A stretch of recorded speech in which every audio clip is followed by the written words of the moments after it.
Assalamualaikum warahmatullahi taala wabarakatuh dan selamat pagi buat anak-anak 3 Amin. So hari ini kita sambung pembelajaran kita dalam topik sains, masih lagi dalam 1.2 iaitu Stimuli and Response in Human.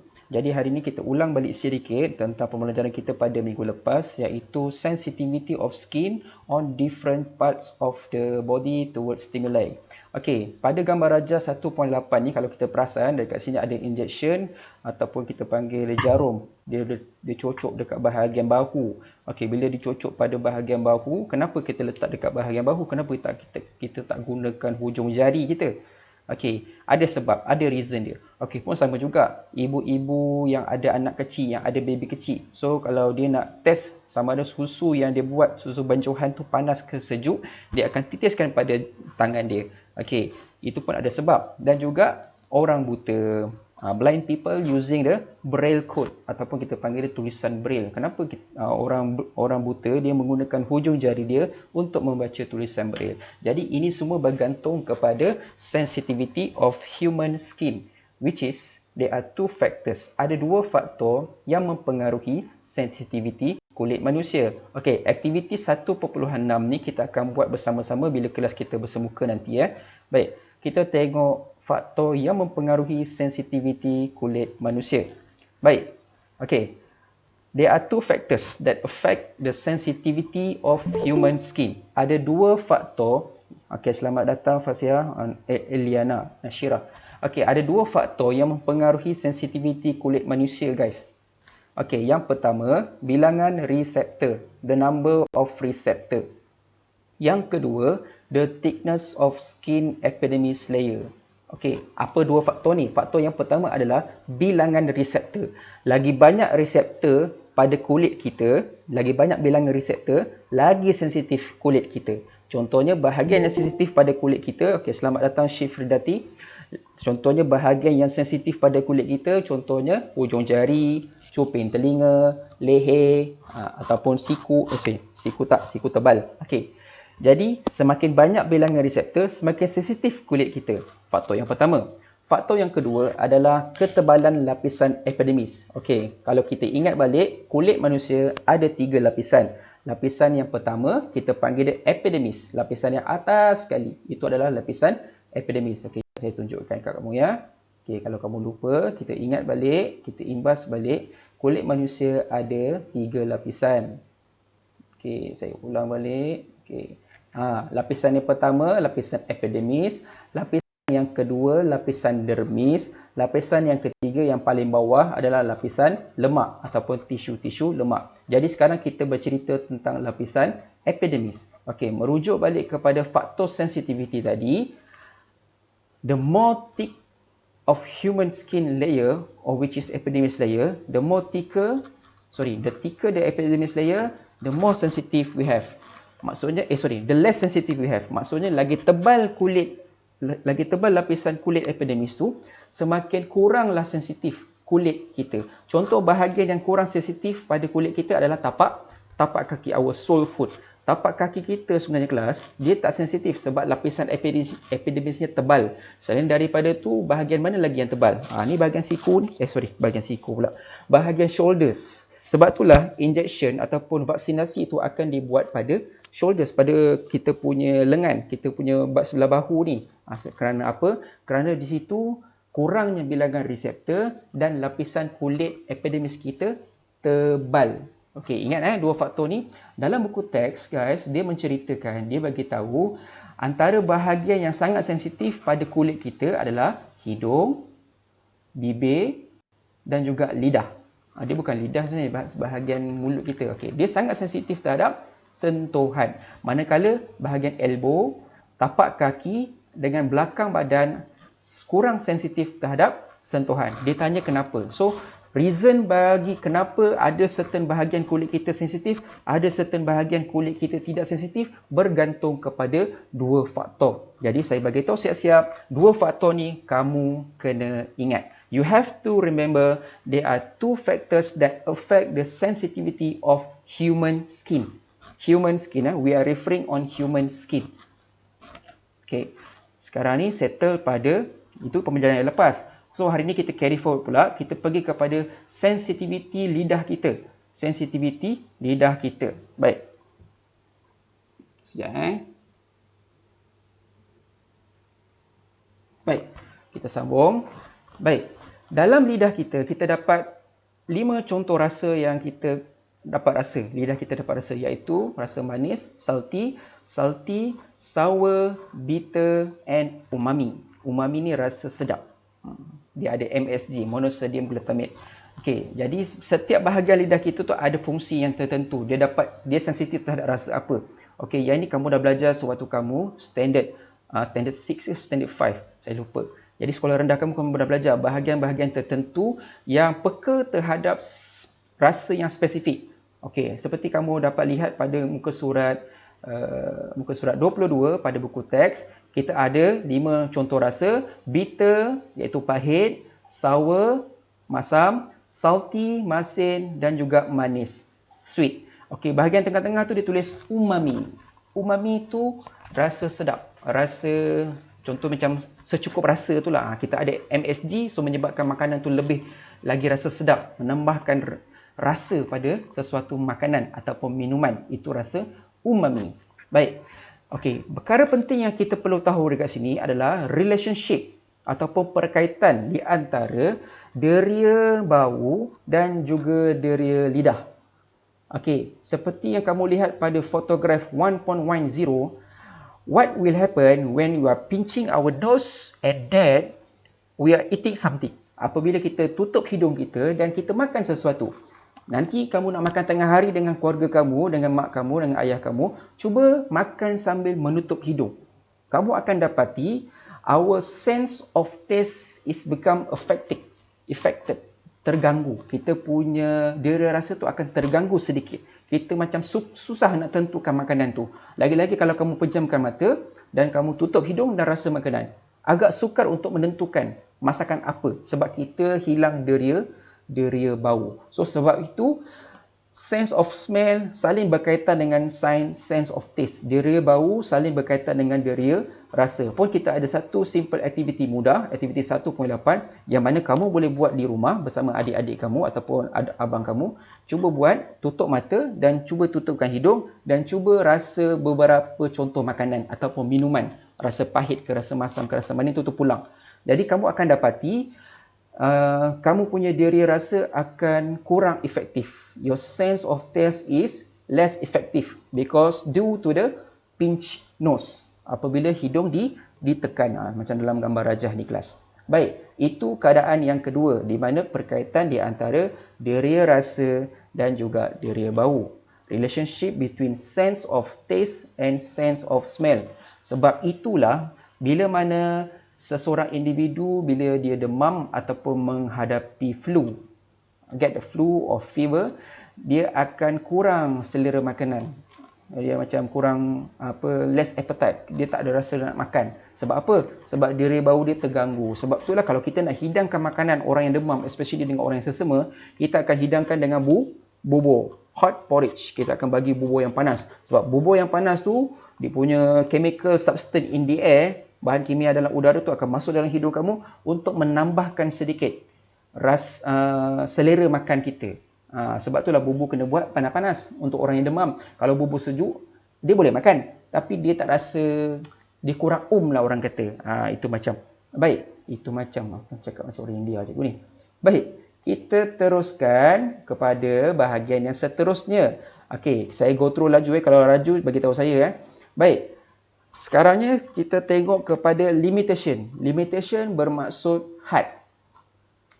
Organ deria kita daripada mata, kulit dan juga pendengaran ada limit dia, ada had dia. Contoh, kita sebagai seorang Islam, kita tahu kewujudan makhluk gaib ataupun makhluk selain daripada manusia, contohnya jin dan juga syaitan. Tapi kita ada limit. Allah dah letak pada mata kita, organ diri kita, kita tak dapat melihat benda tu.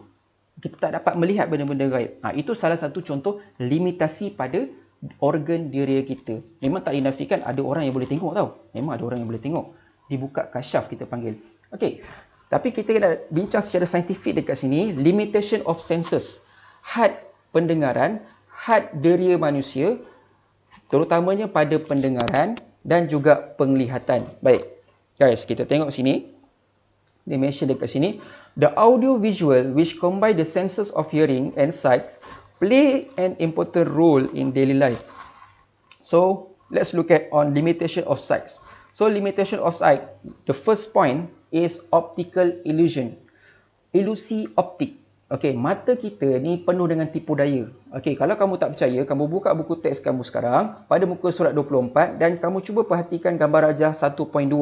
Okey, dekat gambar rajah yang pertama ni guys, kamu nampak ada dua garisan which we have a two lines PQ and RS, which is actually they are both line are in the same length. Dia sama panjang sebenarnya. PQ dengan RS ni sama panjang. Tetapi ilusi mata kita akan menampakkan seolah-olah line PQ ni lebih panjang daripada RS disebabkan oleh adanya anak panah ni tadi. Satu ni anak panah masuk, yang ni anak panah keluar. Jadi kamu akan nampak seolah-olah line PQ ni lagi panjang daripada line RS. Sedangkan selamat datang Atika, sedangkan line PQ dan RS adalah panjang yang sama. Baik, gambar rajah yang kedua menunjukkan which spot in the center is larger. Kalau kamu tengok spot yang tengah ni, saya besarkan sikit dekat sini Okey, kalau kamu perhatikan dotted X ni, Allah, tak nampak pula tiba-tiba. Dotted X dengan dotted Y, yang mana lebih besar? Kalau kamu perhatikan, sebenarnya dot X ni, titik X ni dengan spot Y ni sama besar. Tapi disebabkan oleh ilusi optik menyebabkan, okey, ilusi optik tu maksudnya yang mana? Yang dekat sekeliling ni, titik sekeliling X ni semuanya kecil, menampakkan X ni besar. Titik di sekeliling Y ni lagi besar, menampakkan Y ni macam kecil. Jadi ilusi optik menampakkan seolah-olah X tu lagi besar daripada Y, sedangkan dua-duanya sama. Itulah ilusi optik, or we call it as a optical illusion. Dan gambar rajah ketiga, dekat curve ni ada segi empat. We have square, straight, square. Garisan ni sebenarnya lurus, tapi disebabkan dia lukis dalam bulatan, menyebabkan kamu menampak seolah-olah square tu dia curve. Dia macam bengkok sikit. Sebenarnya dia in a straight line. Itu adalah ilusi optik. Yang pertama, limitasi pada mata. Yang kedua, kita panggil dia blind spot. Okey, saya go through terus blind spot. Aktiviti ni juga kamu boleh buat. Buka buku teks pada muka surat 25.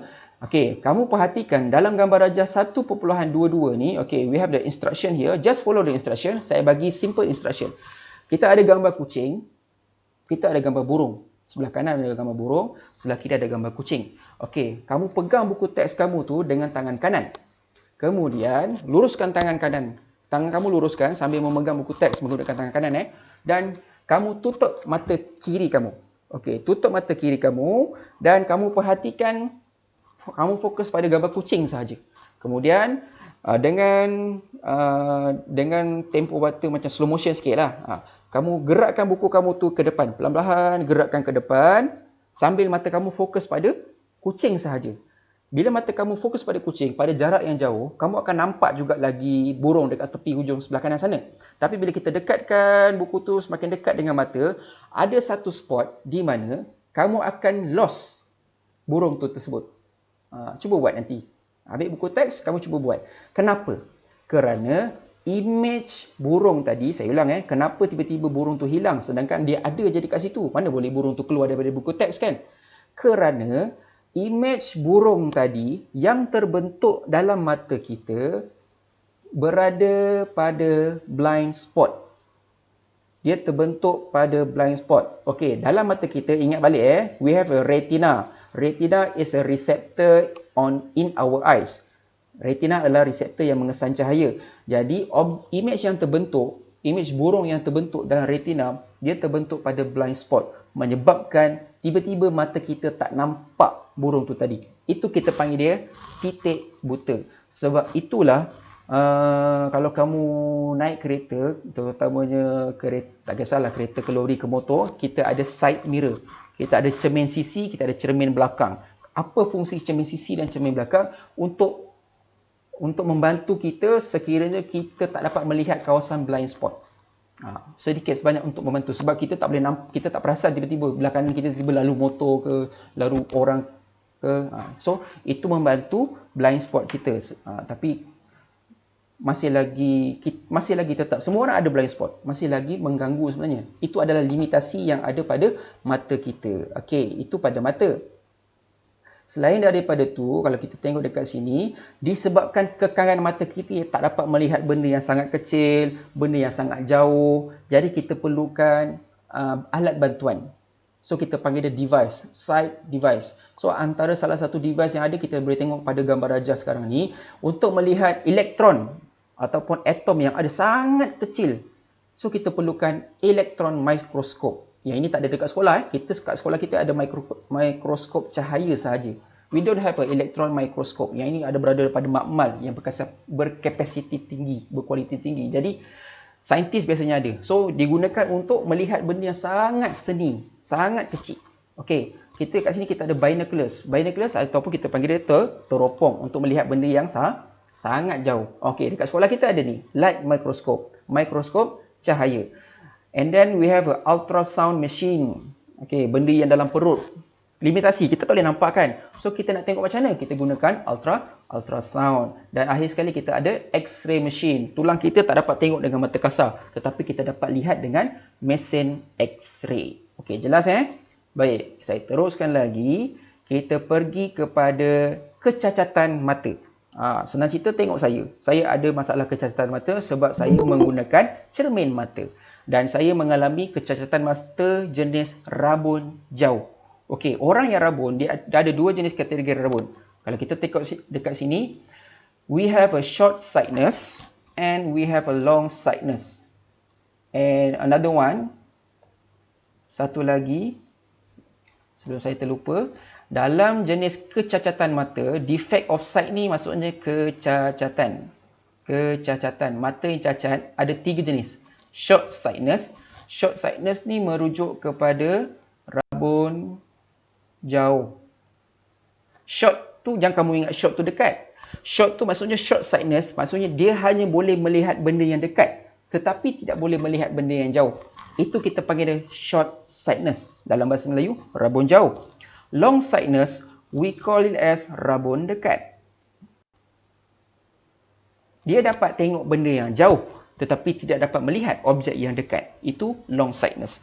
Dan yang ketiga, kita ada astigmatism. Astigmatism disebabkan oleh lapisan kornea yang tidak sekata. So menyebabkan dia macam seolah-olah mengalami image yang dia tengok. Contohnya kamu tengok image buku kamu tu, kamu tengok sekarang komputer, laptop, handset, dia macam ada banyak. Image dia tak fokus. So itu adalah penyakit astigmatism. So ada 3 jenis kecacatan mata dan kita boleh atasi masalah ini. Kita boleh atasi masalah labun jauh, labun dekat dan juga astigmatism. Kita tengok satu persatu. Baik. Yang pertama, kita pergi kepada short sightedness class, iaitu rabun jauh. Okey, saya tulis lagi sekali kat sini. Short sightedness adalah rabun jauh. Short sightedness adalah rabun jauh. Inability to see a distant object clearly. Bermaksud, dia tidak mempunyai keupayaan untuk melihat objek yang sangat jauh. Dia ada masalah. And then, the distant object appear blurry because the image focus in front of retina. Okey, maksudnya apa? Image tu tak terbentuk dekat retina. Image adalah objek yang masuk ke dalam mata kita. Contohnya kamu pegang pen sekarang ni, pen yang kamu pegang adalah objek real. Bila masuk dalam mata kamu, dia akan terbalik. Dan yang terbentuk dalam mata kita sekarang tu adalah kita panggil dia image. So, image yang terbentuk sekiranya seseorang mengalami rabun jauh, which is short sightedness, the image form will be in front of the retina. Okey, maksud in front tu, kamu tengok dekat sini. Ini maksud in front. Sepatutnya, okey, contohnya saya lukis kat sini. Katakanlah sini ada lilin. Okey, sini ada lilin kan. Okey, gambar Raja Sinar ada 2. So, cahaya akan bergerak lurus masuk dalam mata kita. Baik. Image yang terbentuk sepatutnya, Allahuakbar, saya padam balik. Image yang terbentuk sepatutnya melalui lurus pada retina. Tetapi disebabkan orang ini mengalami rabun jauh, menyebabkan image tu terbentuk di depan retina. Dekat sini. Sepatutnya dia dekat sini, ujung. Jadi, bila image tu terbentuk dekat depan, so image yang nampak tu blur lah. So, bila saya buka spek saya akan nampak benda yang jauh dekat depan saya, semuanya kabur, malap, kabur. Jadi, disebabkan apa? Okey, ada faktor. Okey, ada banyak faktor yang menyebabkan kenapa mata saya menjadi rabun jauh. Okey, sekejap ya. Terganggu betul dengan kamera ni. Baik. Itu rabun jauh. So, macam mana kita nak atasi masalah rabun jauh?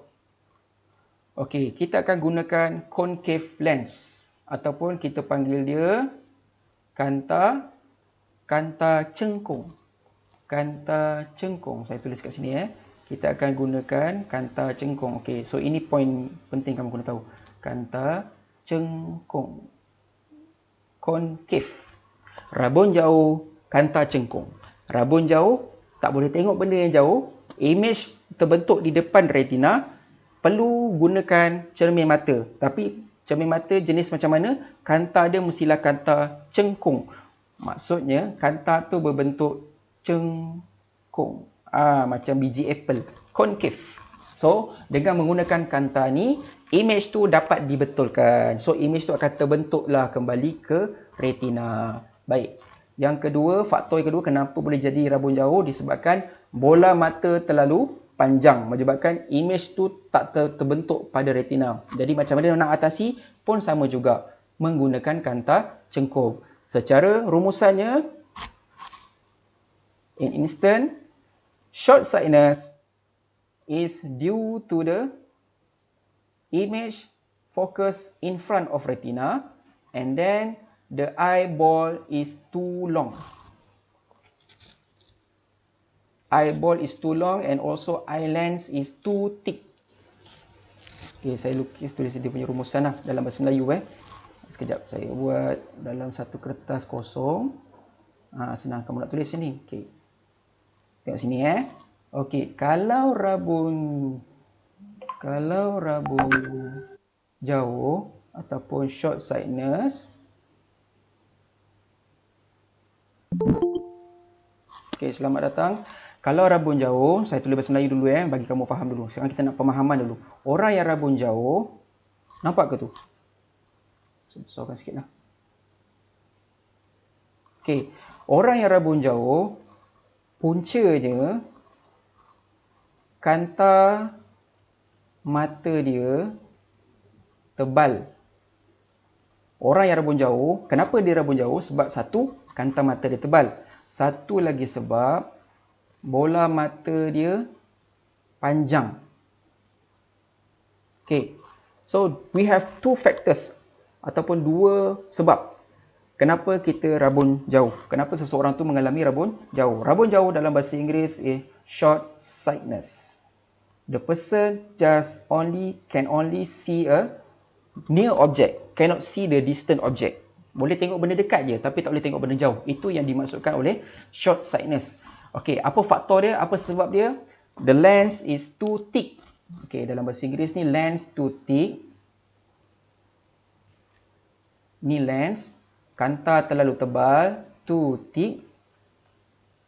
And then the eyeball is too long. How to overcome? Macam mana kita nak atasi masalah ini? Masalah ini dapat diatasi dengan menggunakan concave lens. Concave lens, iaitu dia berbentuk seolah seperti apple, cengkung. Concave. Concave. Okey, yang ini kita panggil dalam bahasa Melayu kanta cengkung. Kanta cengkung. Baik. Okey, ini untuk rabun jauh ataupun short sightedness. Okey, dapat Okey, sekarang ni kita pergi balik pada buku teks tadi.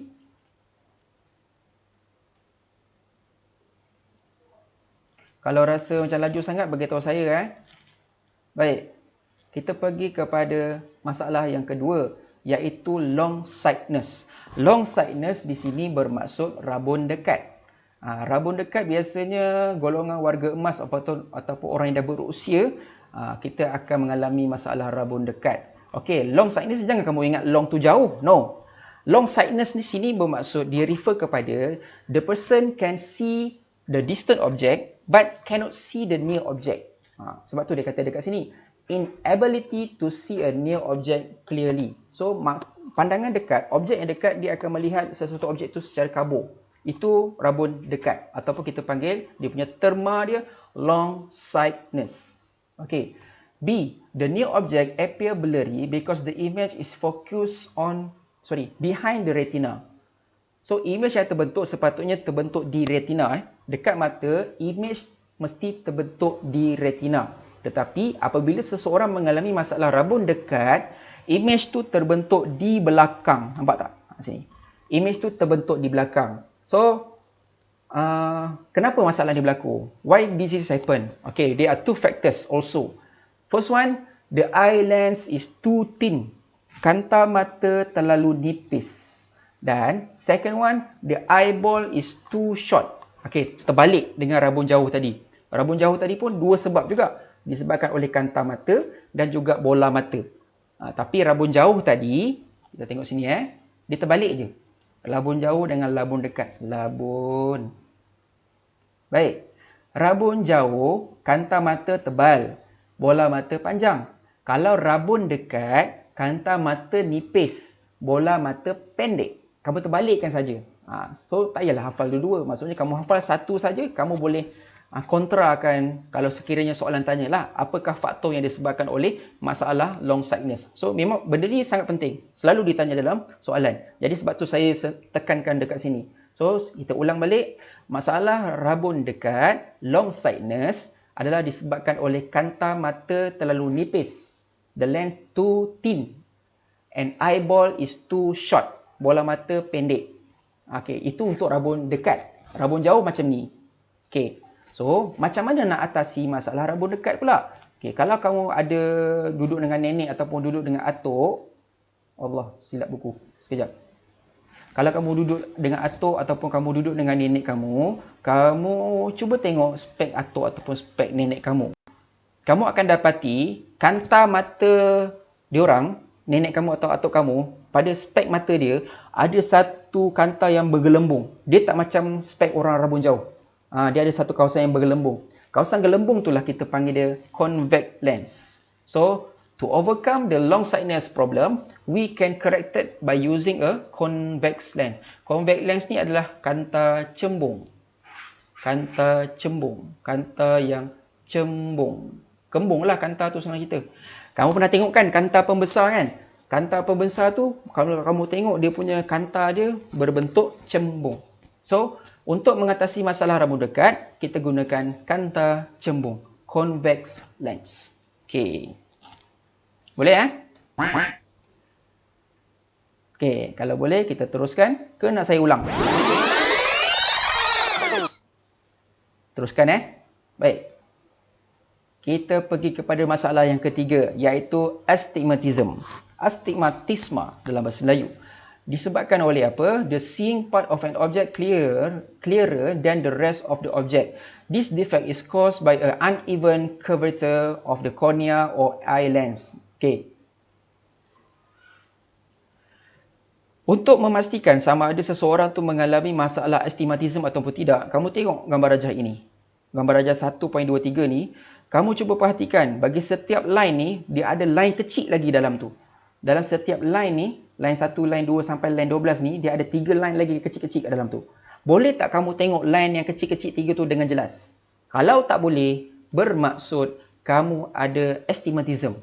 So, ada setengah orang, ada setengah person memang dia tak notify pun, dia tak perasan pun yang dia ada masalah astigmatism. Cuba kamu perhatikan line ni. Kalau kamu tak dapat tengok line tu secara detail ataupun secara jelas, betul-betul nampak ada 3 line, kamu mengalami masalah astigmatism. Astigmatism ni disebabkan oleh apa? Yang pertama, disebabkan oleh bentuk kornea kamu yang tak sekata. Sebab tu dia kata tadi kat sini, uneven curvature. Maksudnya sepatutnya kanta mata ataupun kornea dia berbentuk curve, tapi curve tu tak sekata. Dia macam ada lopong, dia ada kembung-kemik. So bila tak sekata, menyebabkan kita tak dapat melihat objek tu dengan jelas. Dia bukan kabur, dia macam tak dapat tengok dengan jelas. dia tak dapat tengok. Dia macam apa kita panggil dia? Nak kata silau tak silau, dia bukan silau. Jadi, cara untuk mengatasi masalah astigmatism ni adalah dengan menggunakan cylindrical lenses ataupun kanta silinder. Kanta silinder, cylindrical lenses. Okey, bentuk kanta silinder ni dia straight, lepas tu dia ada kembung. So itu kita panggil dia cylindrical lenses, ataupun satu lagi sini dia macam ni, lepas tu dia melekuk. So ini adalah kanta silinder. Baik. Ini untuk mata. Saya pergi bawah pula. Yang ini adalah limitation pada pendengaran. Limitation on hearing, of hearing. So kita manusia ada range, ada frekuensi sesuatu bunyi yang kita dapat dengar between range 20 Hz to 20,000 Hz only. So antara range ni, antara julat bunyi ataupun frekuensi ni kita dapat dengar. Lebih daripada tu ataupun kurang daripada tu, telinga kita tak dapat detect. Okay, so dia ada range dia between 20 Hz and 20,000 Hz. So macam mana kita nak dengar benda yang kurang daripada julat ni ataupun lebih daripada julat ni? So kita akan perlukan hearing aid. Kita panggil dia hearing aid, alat bantu pendengaran. Okey, contohnya kat sini kita ada stetoskop. Alat ni biasa digunakan oleh doktor untuk mendengar heartbeat, to listen the heartbeat, the sound of heartbeat. Okey, dengan lebih jelas. Kita memang boleh dengar dengan telinga, tapi letak telinga dekat badan orang. So dia unethic lah kalau seorang doktor tu dia letak telinga dia macam itu je kan. So they are using the hearing aid, which is the stethoscope. So dia ambil stethoscope tu, dia letak dekat telinga, dia letak dekat dada pesakit untuk mendengar heartbeat. Selain daripada tu, contoh kalau kita berada di dalam dewan yang besar, takkan kita ataupun cikgu tu nak menjerit kan? Boleh dia menjerit tapi penatlah dia. So we are using a microphone and a loudspeaker. Kita akan menggunakan pembesar suara to amplify the sound so it can be heard from far away. So daripada kawasan yang jauh pun kita boleh mendengar bunyi. So itu adalah fungsi loudspeaker. Okey. Selain daripada tu, kita nak tengok jenis kecacatan mata pula. Kecacatan telinga ataupun umum kita panggil pekak lah. Pekak tu macam kasar sangat. Tapi kita tulis kat sini kecacatan telinga. Hearing, defect on hearing and how the ways to correct or overcome. So, defect of hearing occur when sense of hearing of person does not function well. Terutamanya pada bahagian eardrum, gegendang telinga. Gegendang telinga sangat senang rosak. Jadi, kamu mana-mana yang suka gunakan earphone ataupun headset, limitkan kamu punya volume tu supaya gegendang telinga kamu tidak cracking, tidak terluka ataupun tidak pecah. Okey. Disebabkan apa? Disebabkan exposure to the loud sound. Bunyi kamu suka dengar bunyi kuat-kuat sangat, bunyi bass, tu bahaya sebenarnya. So limitkan, kurangkan volume tu. Jadi kebiasaannya kerosakan telinga ni berlaku pada bahagian luar telinga dan juga bahagian tengah telinga. Dan dia boleh kiranya masalah tu takkan dialami secara serius lah. So tetapi kalau kamu tengok kat sini punctured eardrum and damaged ossicle also can be corrected by using a medicine or surgery. Maksudnya gegenang telinga yang pecah ataupun ossicle yang rosak, ossicle adalah tulang dua-dua ni fungsi sangat penting. Kita boleh atasi dia dengan cara perubatan ataupun kita gunakan titisan air ataupun pembedahan. Tetapi masalah lebih teruk sekiranya dia berlaku pada bahagian telinga dalam. Okey, ingat tak lagi bahagian telinga yang bentuk macam siput? Okey, yang ini kita panggil dia cochlea. Dalam cochlea ni ada liquid. Liquid ni apabila terkena getaran bunyi, dia akan menghasilkan impuls. Impuls ni akan dihantar ke otak untuk diterjemahkan sebagai bunyi. Apabila cochlea ni mengalami kerosakan, so masalah. So kita tak dapat dengar dengan baik. Jadi macam mana kita nak mengatasi masalah itu? Dia boleh diatasi dengan menggunakan implant. Cochlear implant. Okey, ini yang kamu tengok dekat sini ni. Ni salah satu contoh lah, cochlear implant. Tetapi, dengar sini baik-baik. Apabila berlaku pula masalah pada saraf telinga ataupun saraf auditori, pada bahagian saraf masalah pendengaran tak dapat diatasi walaupun dengan perubatan ataupun pembedahan. So, kena jaga telinga kamu baik-baik, terutamanya pada bahagian telinga dalam.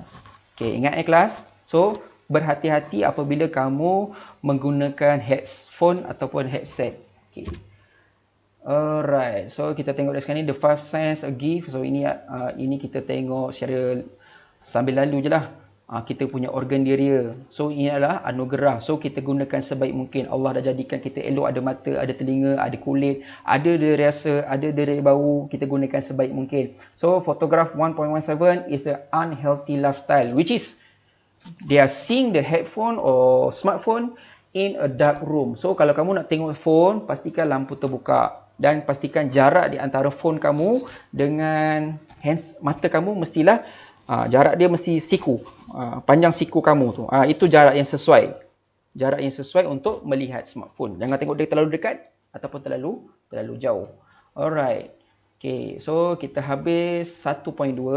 Jadi apa yang saya nak kamu buat adalah kamu buat formative practice ni di dalam buku journal, in your journal book, dalam buku panjang kamu tulis tajuk formative practice 1.2, salin soalan 1, soalan 2, soalan 3, soalan 4 dan soalan 5.